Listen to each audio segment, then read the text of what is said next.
To the UK tonight. The actor turned activist Laurence Fox has been ordered to pay a total of £180,000 in damages to two people he called paedophiles on social media. He made the comments on Twitter, now known as X, back in October 2020. Well, today, a High Court judge described the libel as groundless and indefensible, with distressing and harmful real-world consequences for the victims. Well, I'm joined now by one of those victims, Colin Seymour, also known as drag artist Crystal. Good to see you this evening. Thank you for joining us here on the UK Tonight to talk about this.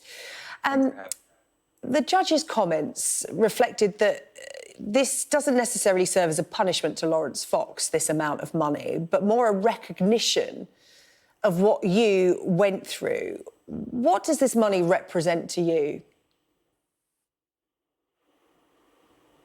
Hi, I hope the lines have broken up a bit, but yeah, Colin, sorry, we're just having a bit of trouble with your line there. I'll just try that again. I was just asking what this money represents to you, this payout.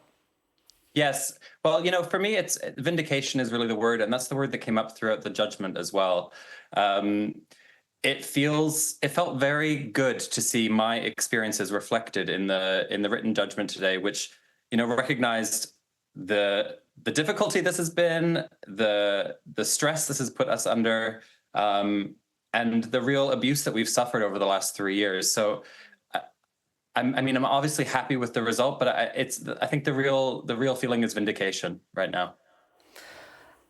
Can you describe to us the impact of what happened? I mean, you faced this head on. You've spoken to us on Sky News about this before, but that doesn't mean it didn't hurt. This doesn't mean it didn't have consequences for you. Can you talk us through what it's been like over the last year or so?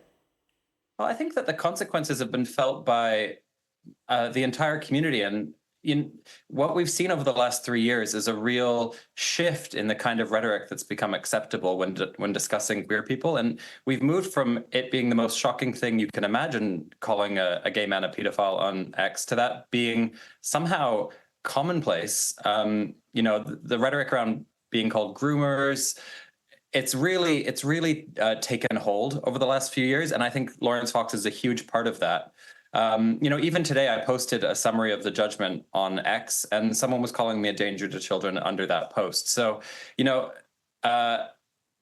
it's kind of an impossible situation, because in a way fighting it just makes you more vulnerable to attack.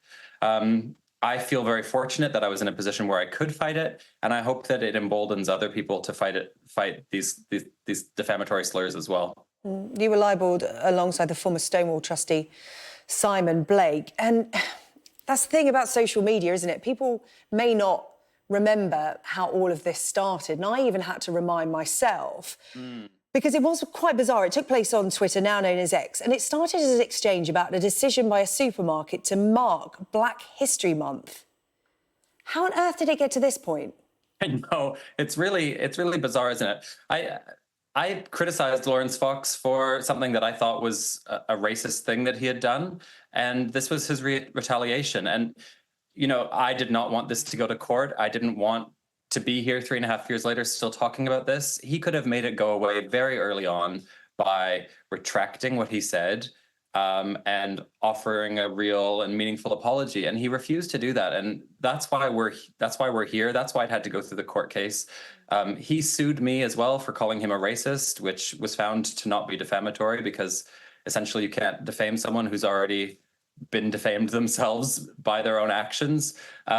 So, you know, it is bizarre that we got to this point, but I hope that it serves as a reminder to, you know, right-wing pundits and demagogues that free speech doesn't mean freedom of consequences, and that there will be potentially real financial consequences when you say something like that. Well, maybe it's not just a reminder to them, but a reminder to everyone about the consequences of what you say online, because there are consequences for someone. It might not end up in court. What do you want people to take away from this case? In fact, what do you want Laurence Fox to take away from this? Oh, I've given up hoping that he's going to learn any lessons, I'm afraid. What I would love is, you know, this was something that came out in the judgment, which I thought was really interesting. But and I think it's it's a great characterization of a lot of people like Laurence Fox who thrive on making statements on social media that get them attention, even if it's negative attention. And it's just to remember that this is the judge's words, that his behavior is characterized by impulsiveness, theatricality, a disregard for or uninterest in the impact on others, and an unfastidiousness about objective factuality. And I think it'd be good to remember when we start engaging with these people that they're not engaging in good faith. They're lying, they're being dramatic just to get attention and to get clicks and to get money. So I hope we see Laurence Fox fade into obscurity. That would be my hope. Well, Laurence Fox's reaction today was to call this so surreal it's almost funny, saying that this is the kind of money you get for losing a limb in a workplace accident.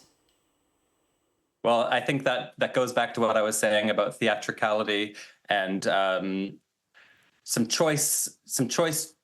choosing carefully of certain facts to fit a narrative. The damages that we were awarded are in line with other libel cases and reflect his lack of contrition and his continuance to continue to smear me. Thankfully, we now have an injunction, so he can't make these accusations against us any longer. Well, Colin, we really appreciate your time tonight. Laurence Fox appealing the decision. Colin Seymour, thank you so much for taking the time to talk to us on the UK Tonight. We wish you well. Thank you.